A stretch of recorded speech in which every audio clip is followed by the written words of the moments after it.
Today we discuss specific speed of centrifugal pump. So what is specific speed? So if you considering a pump, geometrical pump, if you getting a discharge or head or cube is your meter cube per second or 1 cubic meter per second with a head of discharge head of 1 meter, that is called as a geometrical pump, that is called as specific speed of centrifugal pump. So that is denoted by ns. Now we are finding a specific speed for a geometrical pump which is a considering as a meter cube per second, means 1 cubic meter cube per second of 1 meter head. That speed is called a specific speed for every centrifugal pump. Now we are finding the value of ns from this derivation. So considering this derivation, first of all we know what is discharge. So discharge is a formula is what? So discharge Q is equal to area into velocity.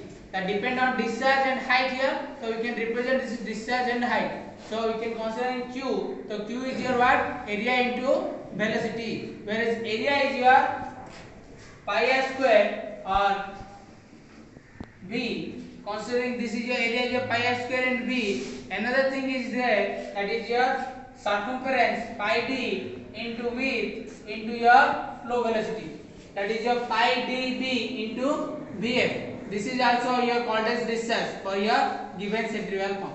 So now considering this equation and finding the value of specific speed. So here is your what? Q is your pi dB and Vf is there. So discharge is equal to pi dB Vf. So we can considering Q directly proportional to diameter, width and flow velocity, because pi is your constant value is there. So you can consider Q directly proportional to D into B into Vf, whereas D and B are diameter and width which are directly proportional to each other. So D is directly proportional to B. Then using this step you can consider here. Then you can write Q directly proportional to D square Vf. So Q is directly proportional to diameter square into Vf.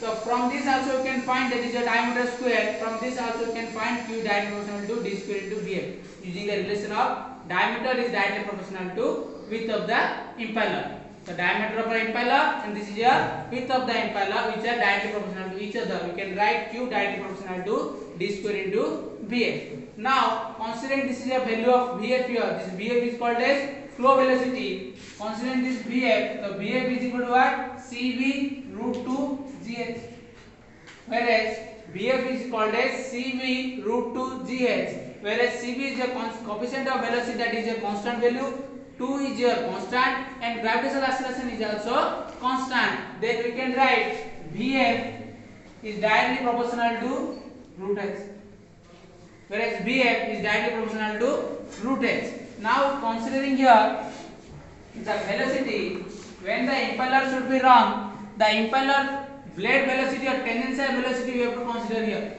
If you considering a blade velocity triangle of impeller and our inlet, this is your V1 is equal to Vf1, or this is your U1, that is your tangential velocity, this is your VR1. So from this triangle you can know this is a U1 is your tangential velocity or impeller blade velocity. You can consider U is equal to pi dn by 60. So whereas U is equal to pi dn by 60. So whereas U directly proportional to D and n, because pi is your constant value and 60 is also value is your constant which is not changeable. But Q D value is changeable and RPM value is changeable. So D is the diameter of the impeller blade and diameter of the impeller, and N is your revolution per minute. So U directly proportional to D into N, whereas the Vf is the flow velocity and this is your tangential velocity. They are relative to each other, because if velocity increases, inlet velocity, then flow velocity also increases. So U directly proportional to Vf. Using of U is your impeller velocity or blade velocity, Vf is your flow velocity. So increasing of flow velocity, the blade velocity increases. That is directly proportional to each other. So using this relation, we can find, write down here U is equal to directly proportional to root h, because VF is directly proportional to root h. We can write U directly proportional to root h, but using this, considering this is your equation 1 and this is your equation 2 and this is your equation 3. Using this 3 equation is your equation 4, using 3 and 4. So using this equation 4 in equation 3 we can write root h is directly proportional to dn. So U is directly proportional to root h. So root h is directly proportional to dn, diameter of the impeller and revolution per minute. So you can write root h directly proportional to dn. Here is your root h's value is there, here is d square Vf is value there. We can put the value in a discharge. So we can define that d is directly proportional to what? Root h, and inversely proportional to RPM n. So d directly proportional to root h by n. From this we can, using this equation number 5, then using d value here, equation number 5, put in a value of equation number q or 1 discharge, then we can put, we can find q directly proportional to root h by n whole square into n, root h by n whole square into, sorry, so root d square is a root h by n whole square into Vf. Clear? So q directly proportional to root h by n whole square into Vf, whereas in equation 2 Vf directly proportional to root h, we can write there Vf directly proportional to root h, we can write root h n square into Vf is your root h. So using this relation we can write q directly proportional to, this is your h, this is your 1 by 2, we can write h 3 by 2 by n square, sorry, this is root over is there na, so we can write n whole, sorry, we can put in a n square value. So q directly proportional to h 3 by 2 by n square, this is the getting value of q. So q is equal to, if you consider this as equal to symbol, then we can write q is equal to some constant h 3 by 2 by n square. Here is a q directly proportional to h 3 by 2 by n square. Here proportionality is there. If you put in a equal to, then you can put a value of some constant k, that is h 3 by 2 n square. Now getting a equation of number 6, that is the equation. Using this equation we can find the specific speed. Now we are considering what? Specific speed is your what? Q is your 1 meter cube second, because 1 cubic meter per second, and height is your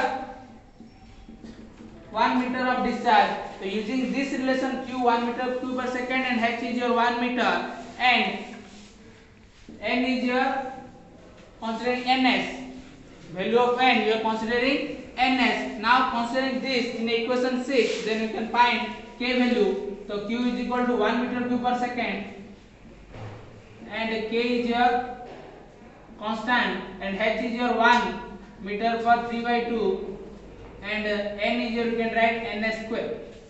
Now you getting value of 1 meter cube per second, here is 1 meter 3 by 2. Using this relation we can find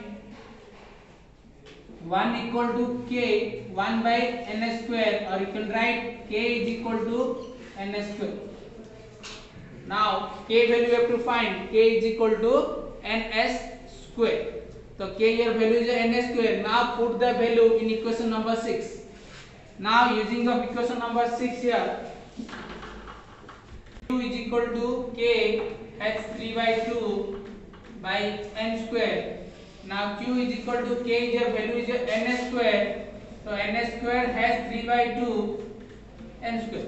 So here is your q is equal to ns square has 3 by 2 n square. Now we find what? Specific speed. So you need ns value. Now put in a one side ns. So ns square is equal to q into n square by h 3 by 2, or ns is equal to root over of q into n square by h 3 by 2. So this is the value you find ns speed. Now simplify this value, we can write specific speed ns is equal to root q into n by h 3 by 4, because this is the root over is there. So 3 by 2 into 1 by 2, that is your 3 by 4. So using this we can find h 3 by 4, and this is the root over of q. We can write root over q, and n square is there, so we can write n here. So we can find ns is equal to root q n by h3 by 4. This is your standard specific speed for every centrifugal pump. Using this relation, we can find the specific speed of a pump, and this is specification for your centrifugal pump. So this is all about this, and next video we can discuss how to fix.